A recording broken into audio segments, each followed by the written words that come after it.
Getcha Popcorn Ready podcast. It's your host, Hatch, with my boy. Yep, T.O. is in the building, and we have a very special, lovely guest today. The champ is here. Right. The champ is here. She doesn't need any introduction, but we're going to give her one anyway. Cari Champion. In the building. I don't need an introduction. I'm going to take that then. All right. I love what you guys are doing. This is real Thank sexy. you. Thank you. Thank you for coming up. Sexy vibe. Thanks for having me. We're trying to be adults. You know, some How's of that us. Working? For me, great. For this one, I don't know. Really? You know what I'm saying? I don't know. We're going to find out. This is you know? how we get down on the You know what's funny? Like, early plug. This is the most adult thing Mr. Owens has done in a long time. Wine. You know what I'm saying? Because that's adult, right? You're not doing shots of vodka and tequila no more. At our ages, right? We're doing wine now. So this is probably the most adult thing he's matured in my yes. Like a fine wine. And he was so classy when you sent them out. You you personalized everyone's sleeve, which is with their name, and I was like, that's so lovely. I was like, what a wonderful gesture. You all elegance. Well, first of all, Cari, I mean, I know you followed my career. As you followed mine, I began to follow your career as well, and you've done an amazing job. A lot of things at ESPN. Now you're doing your own stuff. I've seen you with Jemele, who's a good friend of ours. She's done the show, and so like I said, I respect people that understand and respect me, and so. I just wanted to give, to the people that are really, just that have shown me love throughout the course of my career. That's actually beautiful. Do you remember I don't know if you remember this.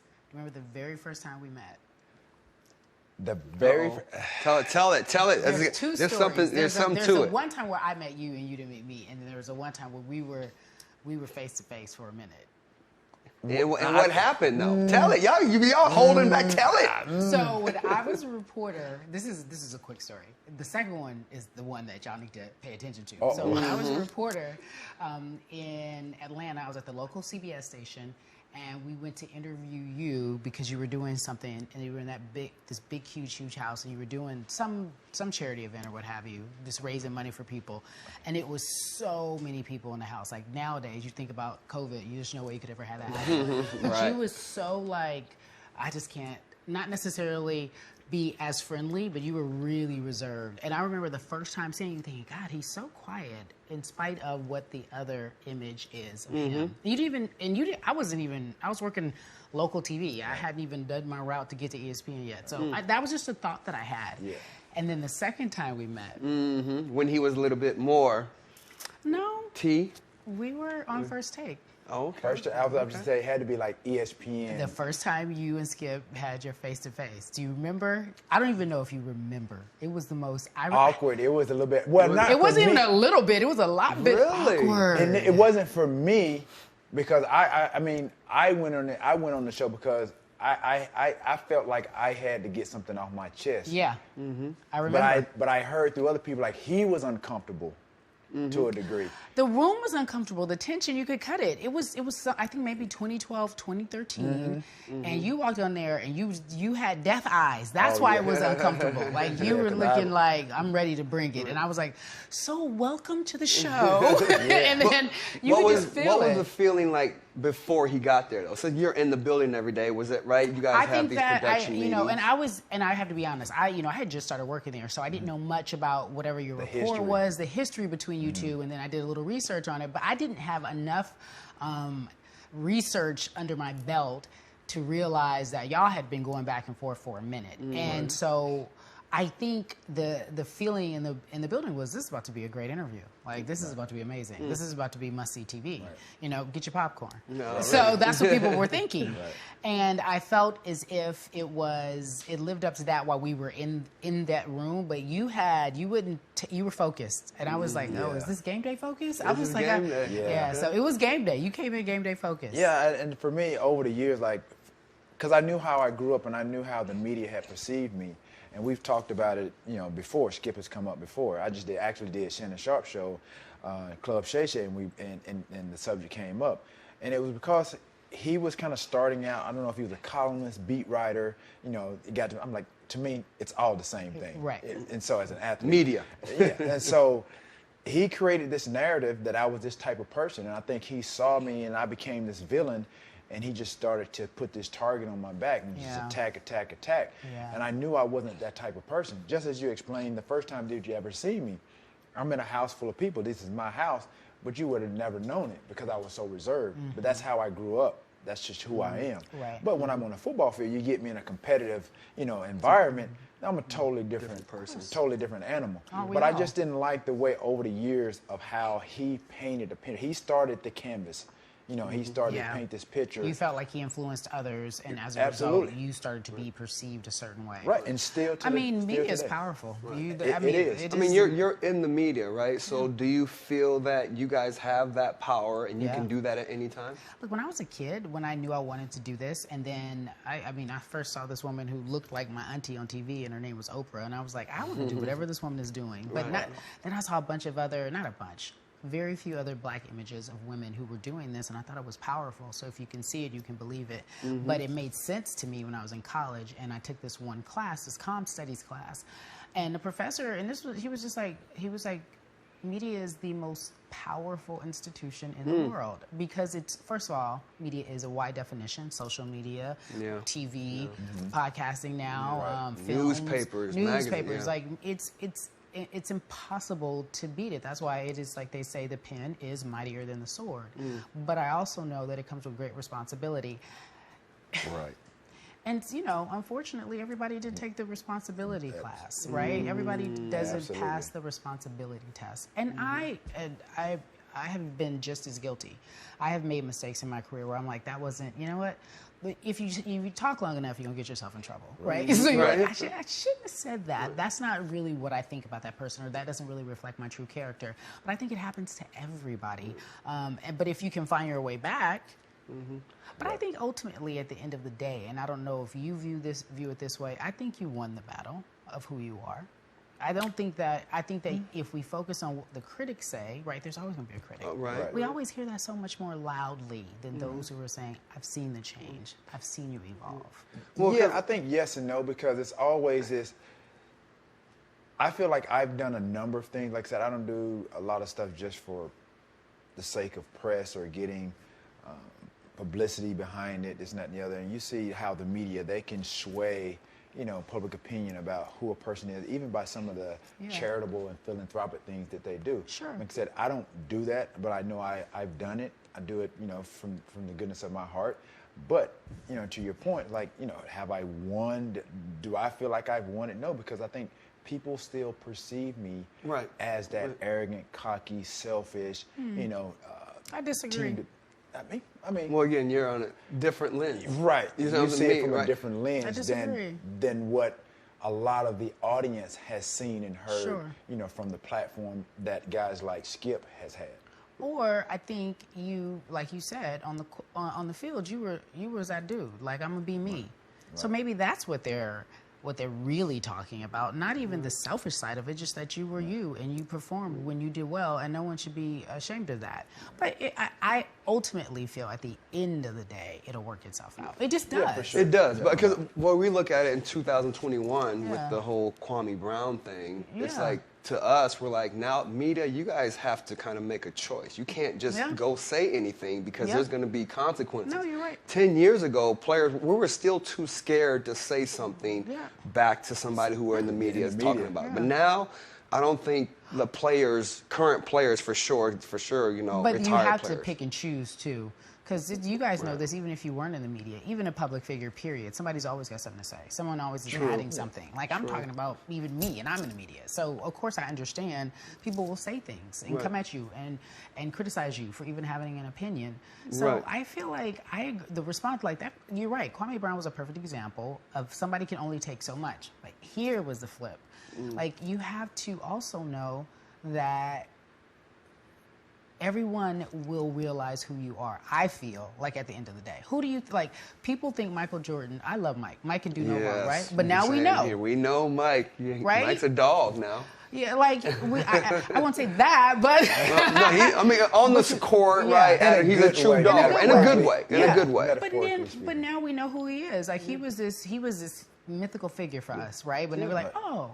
Okay. Yeah. I tell people all the time, if social media was out when Michael Jordan was playing, he would have never got to be Michael Jordan. It was a popularity contest back then. Because Mike was doing things in Chicago, pulling up to the club and doing whatever these things, social media, there'd been too many haters of Mike. They would have had a field day. Oh, yeah. You know, there would just been too many haters. But they had a perfect image from, you know, they had to keep that image clean. They did keep it clean for a very long time. Right, yeah. But like I'm just saying, it'll come back.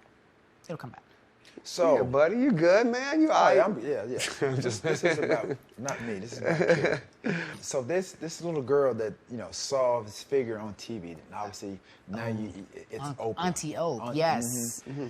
Yeah, and now where you are, what has been sort of like your greatest accomplishment, you know, from that little kid, you know, obviously watching Auntie O to what you're doing now? And I know you just came off the Olympics, hosting, you know, the 2020 Olympics, you know, the coverage there. So I would think for me, that's an iconic, like that's a big moment. That is a big moment. You guys, here's a problem too with the social media age and growing up in what I like to call this like real fast generation. We do so much and you think, wait, what was the biggest accomplishment? Right. That's huge, right? That's the pinnacle for athletes. It was hard too. It was hard work. Like, I mean, who knows about shalom canoeing and, you know, handball and badminton and all that other stuff. But I think for me, the greatest accomplishment has been when I was fired. I got fired in Atlanta when I was at that station I was telling you about. I got fired. Fired and rehired. It's a crazy story. They thought you partying? They thought you did some stuff. They thought I cursed on air. But you know, okay, so you know, I said mother sucker. Right. We say we say that. I'll say like mother but it's such a, and so my mic was still hot during the commercial break, and they was like, she cursed. I said, no, I said mother sucker. And they were like, who says that? I was like, black people say we do say that. We do a bunch of stuff. It's a little thing. So anyway, I got fired. Then they realized I didn't say anything wrong, and then I got my job back. So I want to say from that moment, when I got fired and rehired, I realized that I was so identified with just being a reporter, a local news reporter at the time, right? I was in Market 10. That was a big market. But I was so like, I'm Cari the reporter. I'm Cari the host. Like, that was all. It wasn't like Cari Champion. It was like that. I was just that person. And I got fired, and then I got rehired, and then I quit because I was really unhappy. And I spent like probably a year. This is a true like year and a half maybe, just so broke. Cause I went from thinking I was making so much money living in Atlanta, and then I get, you know, I decided to leave on my own because my ego is like, I ain't fooling with y'all. Like I'm out. Y'all ain't gonna treat me. Y'all need me. I will humble you so quickly. So then, absolutely. So then I moved back to LA, and I'm like, oh, I'm probably gonna work in the LA market. You know, like, it's just real simple. You know, I was just in top 10. I was in Atlanta. Why not just come back to LA and do local news here? Of course they want me. Nobody was fooling with me. And it wasn't even about, because, you know, it was kind of written about, but it was like, y'all remember the Urban Dictionary? Of course. Yeah. And so it used to be like, look up Cari, it would be like the mother sucker Cari Champion. Because I said it on air. Yeah, you was all in there. I was like, with your face. With my face. Like, so I felt like I was a bad look. And so I didn't get a job. When I remember how low I was working for a woman doing telemarketing. And selling coupons. And this is coming from me thinking I was about to be the biggest thing. After you were a superstar. In my local market, I'm about to be the bomb. I'm about to be the bomb. I was like, damn, look at this. Like, this is where I'm at. This is what we're doing. Like, and it was a really, really tough year. And it was about me just being humbled. And then so I get the job at Tennis Channel. Then I get the job at ESPN, and then I find myself in a position where I could help change other people's lives, not just like from a financial standpoint, but from a point of people look up to me and they want to get help, and I run a foundation. So the biggest accomplishment thus far is picking myself up when I was at the lowest, and my ego was at the lowest. Absolutely. So for me, so you were self-aware, just your self-awareness. Became self-aware. Because when you were in Atlanta, you weren't self-aware. No. You see what I'm saying? Not at all. We talk a lot about the transitions, and you know, when you're going through those types of things, like that's what the show is about. I had no concept. Right? I had no concept. But now, looking back, you're like, I needed that. Man, I needed that. My life needed that. I needed to be fired. I needed to be told I wasn't all that. I needed to live a life where, like, if you really are about to be blessed and see all these amazing things, then you have to appreciate it. Absolutely. Yeah, but like, of course, I would not have imagined, you know, my goal was always to be Auntie O, right? But as we, you know, and I love sports and worked in my life, and for me to be at ESPN and then leave like First Take, and I didn't even know what First Take was when I got on it. So I didn't know what I was stepping into, right? And then I did Sports Center, and I had my own show there. I wouldn't have been able to write that. And now the more that you get to the point, Jay and I have our own show. Like, you're right, dude, who's giving 2 black women their own show? Come on now. Like, who's doing that to hear your opinions, not to hear you talk about somebody else and to be gossiping, which we do a little of, right? But like, it wasn't about, you know, what we look like. It was like, tell me about what you think. Tell me about what you guys are experiencing. So I'm Do you still think that you're trending up though? You're not where you, right? You don't want to just stay there. You mean am I? Oh, I have. Yeah, no. You have now more. you see it bigger. The more and more you become aware of, you're like, okay, so show. Next step, own my own show. Next step, start with all the things that I'm already working. You know, all the things that you're already working on. Like, because you just want to be so free. Free to me, I don't know what it looks like for y'all, but free to me is me not answering to one particular entity, right? And I wasn't free when I was at these other companies. You know. No, yeah. You know how that is. Yeah, exactly. You're so what would employee. Right. So, black woman working in the industry, what advice would you give other female or upcoming female journalists of color? That's a great question. That's a really great question, because for the last few, maybe even couple of months, I've been feeling a way about, you know, when I just watch different things from behind the scenes for women of color. And I'm not just talking about black women, but just women of color. Yeah. Black, Latino. Right, anybody. Yeah, because I don't want this to be just a single message. It should just be for women. But the thing is that we're not all together and we're not all in this together. But I would just say to them, the only thing that I honestly can say that I know is true is that I go to work every single day to do a great job. Like, I show up every single day to be fair, to not, and I'm gonna be subjective, right? We have our own opinions, but I still want to be fair, and I'm not persuaded by anything, not my boss, not some dude I'm trying to holler at, you know, not my homegirl. Like, my gut leads me. So I always say people who have real true character last in this business. They do. Like, they really, really do. Because it seems like the opposite at the beginning of the business. And always. Right now, you'll think those people who don't have character are winning, but that's not how that works. They're not winning. Because no integrity, no character. And then what's your legacy? No one's going to be remembering you fondly, saying, remember when, you know, right? No one's, not how they going to do Jordan, not how they going to do Auntie O, you know what I mean? Like, and everybody makes missteps, but my point is that to me is what you're like, okay, how will I be remembered? Like, what am I doing? What am I leaving behind? Yeah. What is the relationship like now? I've seen it grow with you and Jemele. I mean, I've seen you guys individually. I remember going. I know. A great hot mess. I don't know. She'll tell you my fond memory of Wait, of us two together? No, Jemele. Oh, just okay, Jemele. good. I'm about to say don't. No, not together. I tell that one now. I've only seen you guys on set together, like Okay, just great. watching, you know, some of the stuff. I haven't seen you guys in action together. Yeah. But yeah, she'll tell you too. Her and Michael had the show His and Hers. Yeah. And so that was my first experience, and obviously meeting her, and then just watching her grow and go through some of the things that she's going through with ESPN, and you've had your little deal with ESPN. What has that been like? Because I think you guys have I'm sure shared stories of how you guys are navigating to where you are now. What has that bond and friendship been like? You know, so when we first met, she loves to tell the story that I didn't like her. Like, I never Is that a true story though? Well, no, she emailed me, and I had been there for 2 weeks. I didn't know how to get an email, so I was like 3 months later, I was like, what this? So you didn't check your email for 2 weeks? I know, like 2 months. Like, it was a minute. Because I didn't. So she was mad that you didn't email her back. Exactly. So you're not an email person. Oh no, well then I wasn't. Now I am. See, I learned. I learned. He still don't email. I'm not like an email person either. I'm like, yo, just text me. Yeah. It's easier. And I'm like, it's the same thing. No, it's the same. Yeah. Anyway. Yeah. It's not. It is not the same. It's not the same. It's not. Thank you. However, I learned to become an email person because you became professional. Yeah. So when you transition into the next level, you better start checking your emails, little girl. Yes. So that's what I was doing. Yeah, it's part of the game, right? Yeah, I get it. That's funny. So she held a grudge. There you go. So she held a grudge, and then funny. she was like, I'm gonna be in Bristol this week. We going to lunch, and I was like, oh, I don't really want to go because I and this is no surprise. I'm only child, so I'm very like to myself at first. I'm social, but I'm not like, no, I don't want to hang out with you. Right. I'm cool at home. I was like, I'm cool at the crib. I'm cool at the crib. I got 4 friends, and that's all I got, and I'm good, right? Wow. So Jemele was really making an effort to be my friend, and I was so anti her. I was like, I'm not talking to her. She was supposed to get this job. She probably like out to get me, and I'm not fooling with her. And then we went to lunch, and she just started unloading, like telling me all these stories about how awful this place was, and we were working at, and what I need to do. And I was just like, oh, that's too much. It was just too much. I'm brand new. I'm a rook. I don't want to you hear, don't want that information. Overwhelming information. Exactly. I don't hear about the franchise falling apart. I was like, what? I want to know the good stuff. So and it's so funny because she apologizes for that now. She goes, I was just trying to help you out.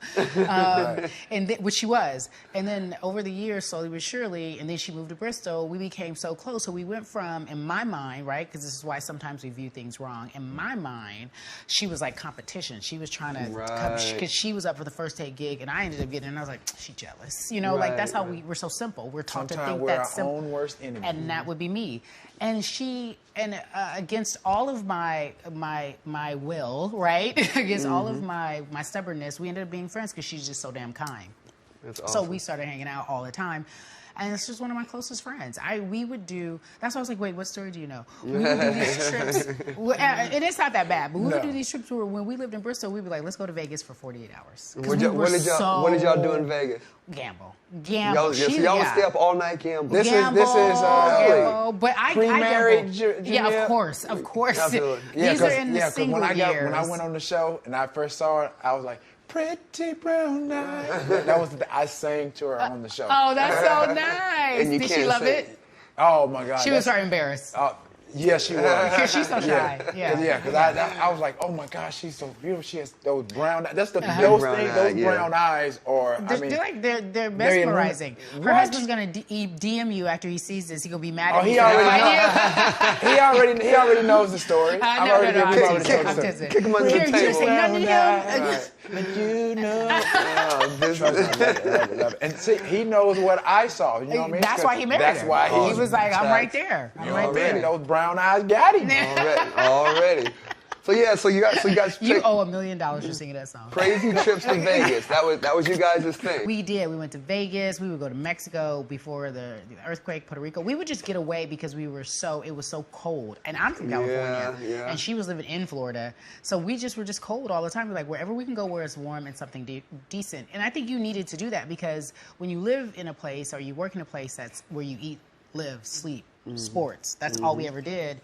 You get consumed by it, and it really can be bad for you. So we used to that was just our break. We didn't even know we were doing self-care. We was just like, yo, you want to gamble? Yeah, that's self-care, right. But it was self-care. Right. Were you guys getting noticed at this point in your guys' career? You guys doing the autograph? You guys need security and stuff like that? You know what I mean? We don't need security, but we do know that depending on where we're going to go and the type of clientele there is, we're going to be noticed. So we were like, okay, if we go here, you already know it's going to be your folks. Or if we went here, we're like, okay, not so bad. But, you know, it wasn't a bad thing or a good thing. We just knew, like, if we went to a bar, all our people going to be there. Because, you know, sports centers or whatever, it's always on. You could be there, you could be, you are in there. Right. It's always on. Or if we go over here to the strip club, perhaps some of the people may recognize you there. I'm not for sure.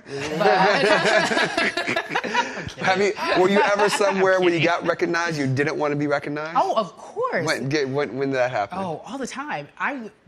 Coming back from covering the Olympics, I was on the flight, and you know how when you're getting ready to stand and you're getting ready to leave, and maybe something happens, I don't know, whatever it is, it's a log jam. Yeah. So I'm in like row 3, ready to get up. I'm just got my backpack, I'm ready, I'm about to move quick. I'm tired, I've been working a long time. 20-hour flight, whatever. I just have my eyebrows are not done. I got 20 pairs of eyebrows. I'm not looking cute. I don't even know. When have you ever not looked cute? No, I don't think my hair was on right. I was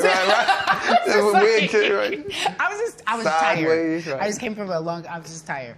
So I'm getting there and I see this tall ass kid. This kid is tall. He's like, can we curse? Yeah. Okay, I didn't know. Okay, just making sure. Can we get some wine? Can we get glasses? Cursing and wine, please. Cursing and wine, because I didn't want to say anything. I didn't know if we could not curse. Oh man, this is the Getcha Popcorn Ready podcast. Do whatever you want to do, little mama. Cari already mentioned. Right, this is a cab blend. She just mentioned this is a cab blend. It's cab, 95% cab, 5% Syrah. So as she was explaining, it's not dry. It's not too sweet. Most of the tannins are really dry wines. This right here, the Syrah smooths it out a bit, so that's why it gives it that smooth taste. Okay. So if you're looking for... Hey, sommelier, Owens. Yeah, so this is made with a ripe black cherry, cinnamon stick aromas, and if you have a taste for plum preserves, it's made with a dark chocolate and a spicy toasted oak. And for the ladies that just heard that, I wasn't describing myself. Yeah, This was, I was describing, the contents of the wine, the tasting notes, if you will.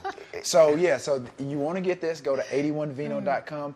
You have right here, she can attest to it. Cari Champion loves it. Yes, she loves it. It's good. No lie. And coming up in a city near you, you'll be able to go to places we can try popcorn and wine. It's the new thing. No, but I'm just... Because I'm trying to get my free case. Did he give you a case? Can you sit that up there for me? Sure. Please, He didn't give you any? No, he's kind of being because he's not selfish really right now. a wine drinker. Oh, he doesn't drink. So, Cari, I know you haven't gotten your case yet, but I have something special for you. We got gifts. Yeah. We got gifts on GPR. That's what we do. I got this to go with your wine, and obviously your case that you think you're getting. That you think you're getting? Am I not getting it? No, your consolation prize. What? I have a candle line as well. Oh, okay, then, Smooth Daddy. So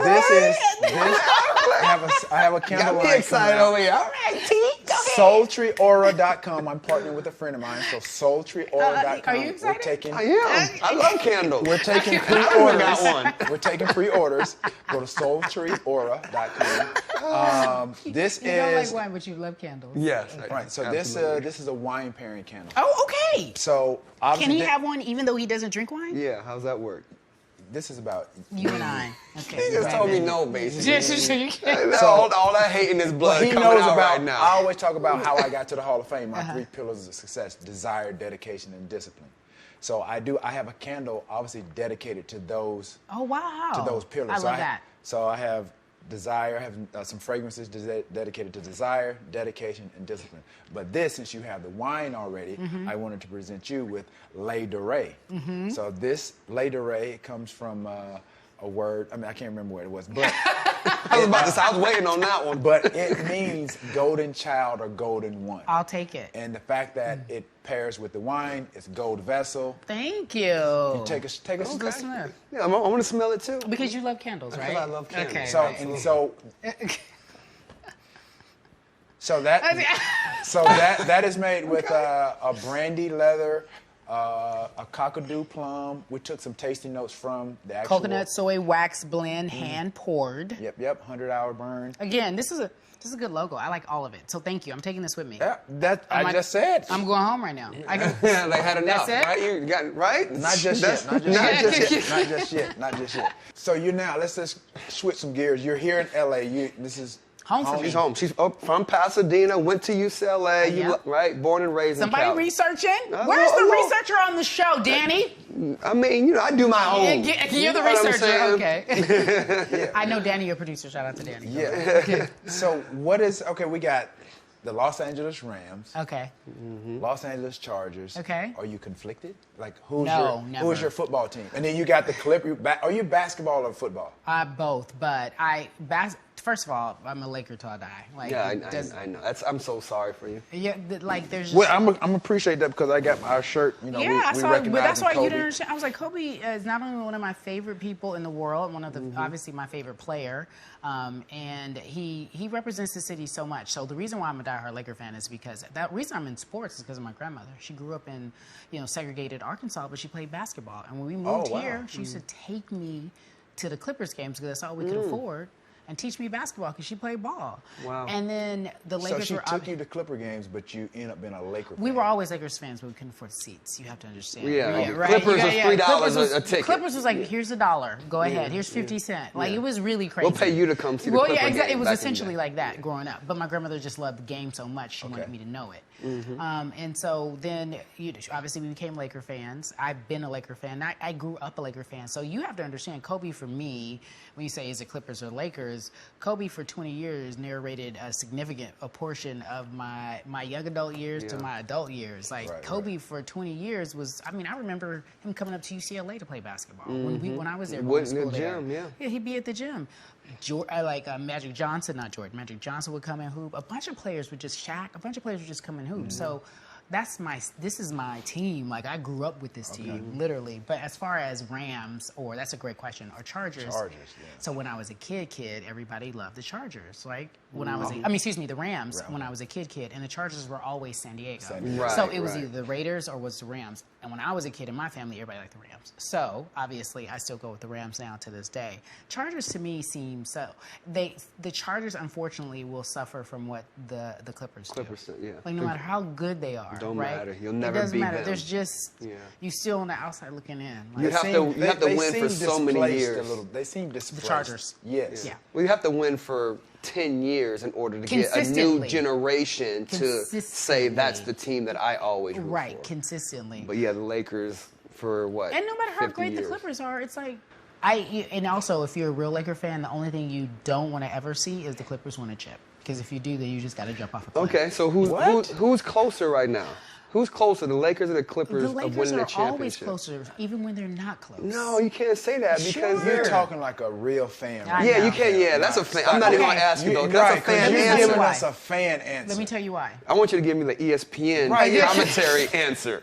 The Clippers will never. Well, first of all, we already know the Clippers have no chance this year, right? Why? No, you can't just follow. Why this year? You're leading him. Kawhi's going to be out, you think? Well, absolutely. The Clippers have no chance. Lakers have no chance neither, so I'm not worried about it. That's not true. Okay, so true. First of all, they have who's playing for the Clippers that's healthy right now? I think Kawhi, from my understanding, is going to take this year off. He's probably going to be done. So how are the Clippers even about to win a chip this year? Okay, you're right. Okay, so let's go across the street, or let's stay at home at the Staples Center, which is the Lakers' home. Okay. So here we are, and we have, look, you guys say what you want to about LeBron, and I will say this about Bron. Okay. Before he even played with us, I was such a hater, just because I hated how people loved him over Kobe. I was like, everyone started doing Bron and Jordan. Kobe, right. And I'm like, you forgot about Kobe. Yeah, Kobe's number two. Kobe's number two. What? I'd be so mad. And so as a result, because I didn't know how to handle my emotions, I was just mad at him. And it wasn't his fault. Right. He didn't say nothing. He said nothing. He said not a word. Right. Yeah, I ain't going to like you for it, though. Right, but I just don't like you. And I would, whenever I had an opportunity, I'd be a little bit of a hater. Not even a little bit, a lot of bit. A lot of bit of a hater.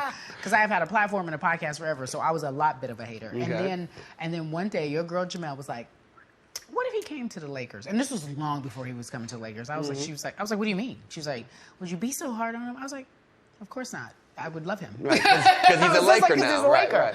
So that's where I am right now with Bron. And so again, that's a fan answer, though. That's not fair. Most people are fans, but I will say this. That's why you get into this business, because you're a fan. Like, you're still a fan of the sport, and you should never, ever lose that. Because if you lose it, you won't be able to tell people from right or wrong. You won't be able to listen to the bull crap and say, I don't necessarily know if that person is, because I know he does enjoy football, and he's not a diva. And if he is, it's because he wants to be, and he deserves it. That's what fans should be able to do. And that's what you should do as a journalist. You should always have, in my opinion. Someone might disagree. Now, the reason why I'll say this about LeBron, I do know that, yes, he is getting older. But for whatever reasons, and I know this from behind the scenes, if anybody had an opportunity right now to play with him, they say yes. Yeah. No one does not name a they may, but no. They get one year with him, maybe two, and say, okay, I'm out. But they never turn down an opportunity to play with him. I agree. Never. But today's athletes, Kawhi turned down. I think today's athletes, because he had already won a chip. Are I'm different. talking about those who want to win. I think today's athletes, they think about, I want to go there because I want to win. They don't think about, I want to stay here because I can win. What do you say that? What does that mean? So I'm going to go to LA because I want to win. That means they don't want to do as much work. If I stay somewhere, you have to do more work to win. Sure. I think they're taking the easy way out if they come to LA because they're saying it's easier to win with him. I wasn't even referring about coming to LA. My point is that LeBron is the biggest, I mean, when I tell you unselfish superstar we have in the game, he's the facilitator, right? He keeps things going. Some will say because he don't want the shot, whatever, I don't care.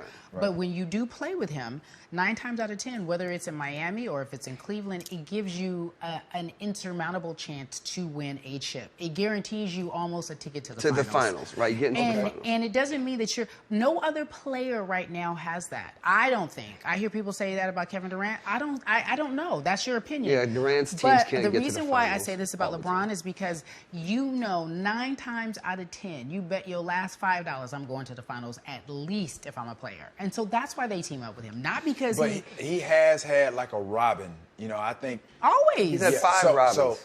So you I need think that. So I think if Steph Curry had, like, if Klay didn't get hurt last year, I think they would have had a better chance of advancing and doing a lot.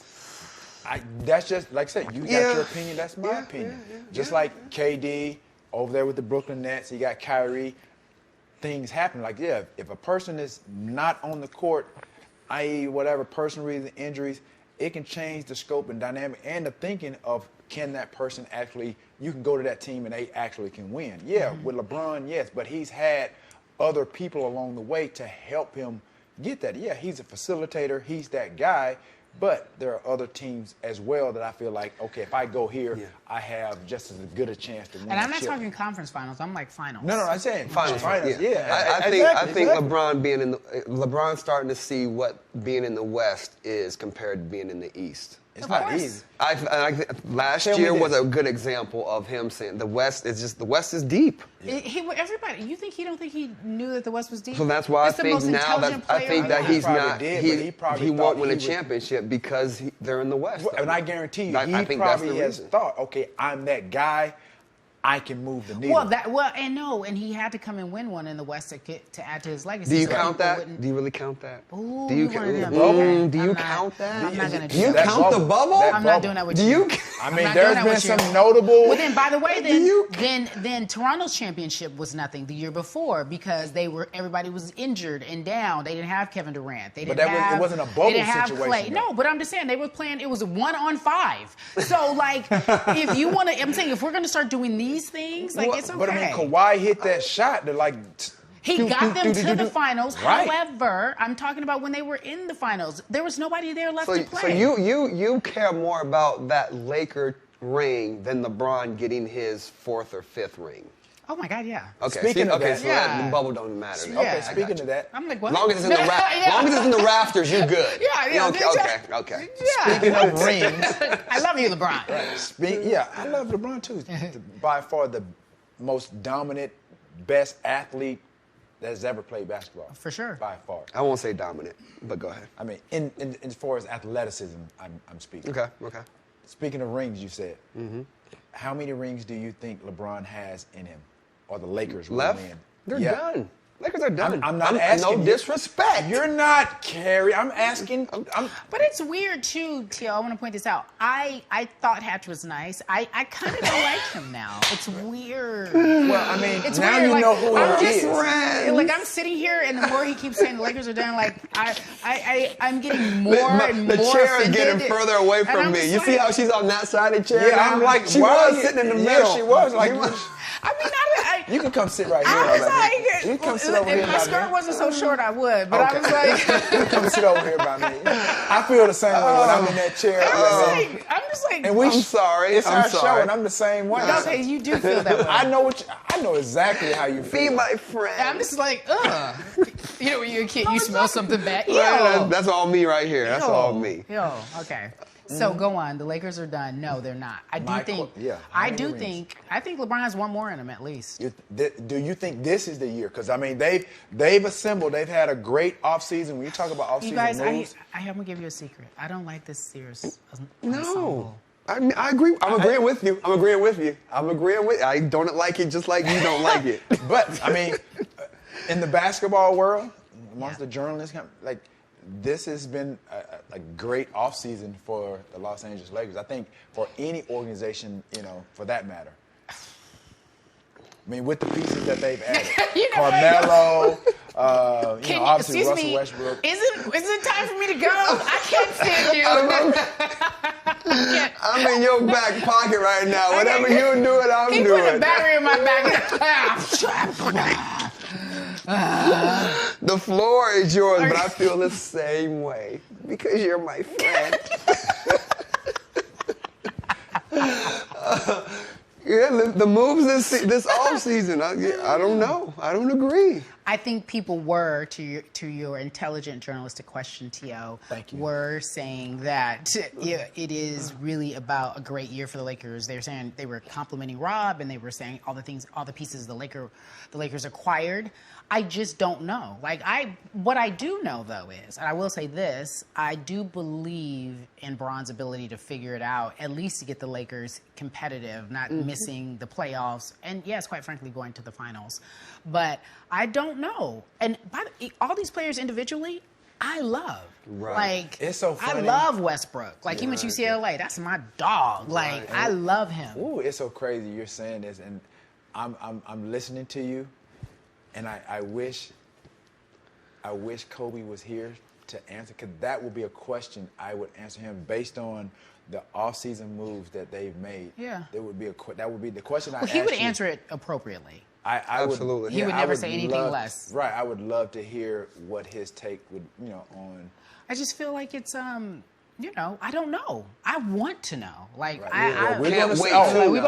will find out. We're Sooner going than to later. see in a few months. No, but I'm still a fan. I'm ride or die no matter what. Do you know how people are going to be tuned in to preseason games like no other? Sure.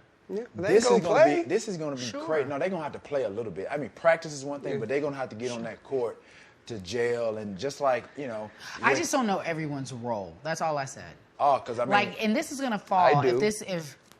If this season is awful, it's going to fall on the head coaches. It's going to fall on him, right? It's going to fall on head coach and Vogel. and It's going to fall on Vogel. Pelinka. And Pelinka. If they can't figure it out, but what Pelinka would do, if anything went bad, Pelinka would just fire head coach mid-season. If anything went bad, and call it a wrap. So right? Vogel better watch his back. Well, yeah, heck yeah. This is a hard time.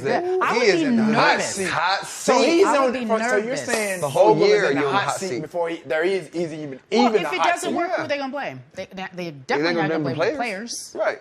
They're not going to blame Rob. Who else is there to blame? That's in any sport. Any It's organization. the coach, always. Absolutely. Whether you're in college or you in the pros, the coach is going to get blamed, period. So he knows that too. Come on. I know you like popcorn. I love popcorn. But there's this rumor out here that you like certain things on your popcorn.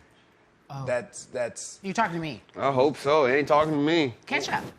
what? Yeah. Carrie. I like ketchup on everything. Carrie. But popcorn? Ketchup, Carrie, hot sauce, salt and pepper. Carrie, Try it. ketchup And on I'm not popcorn? downstairs. it. Just give it That's right that there. Arkansas in you. I That's that Arkansas like in ketchup you. on my tacos. I rock with that. See? I rock with that. It's not bad. Some things seem appropriate. Does hot sauce on popcorn seem appropriate? I don't do it, but I know More a lot so of than people who ketchup. do Why it. though? Why more so than ketchup? It just sounds more appropriate. Okay, have you tried it? I have not tried it. But ketchup on popcorn? I put ketchup on everything. I put ketchup on macaroni and cheese. Have you ever had a bite of your hot dog that had mustard and ketchup on it and then followed it with your popcorn? No. No. You never had a bite where you take a bite of this and then a little mixture of that? It's almost like eating a burger and fry. You've never done that. I do that with salt and sugar stuff, like fries I'm in a over here milkshake. No. Like that's You fine, over there right? like- But I'm something like like so regular. bad. You give me. Yeah, I'm over here. It's like you're missing the point. I'm away. saying you don't layer your bites. You eat one thing by itself. Yeah, you don't layer your bites. you eat everything over So you here, eat the meat. then you eat So you eat this? the meat by itself, then you eat the rice by itself, and then you eat the salad by itself. No, You do I'm that? Not, I'm I not do like that. I like That's- to mix it up a bit. I don't mix it up. That's- Only thing I mix up is my applesauce and macaroni and cheese. That's all I do. Okay, so I'm done. That's all I do. Applesauce I'm and out. It's what? fire. Just I'm trust out. me. Trust I'm me, out. world. Both of y'all are No, weird. no, no. I'm just saying. No. That's Both not y'all- weird. That's good. Applesauce- You guys would love it though. Trust Applesauce me. and macaroni and cheese. You're worse than Carrie. Worse. What? How am I gonna be worse? You're worse than Carrie. Man. Anyway. Ketchup and popcorn. We're Try gonna it. do a poll. We'll do a test. Who would Next try time you come on, what let's do a first? test taste. Okay. Taste test. Taste Let's do a test. taste Same. test. Yeah, okay. Right? And we Okay. can get some things. We can go get your little whatever you do, creatine and something else, whatever you doing. don't You think mixing any your of that- food Yeah, with. right. Like he put creatine in his mac and cheese.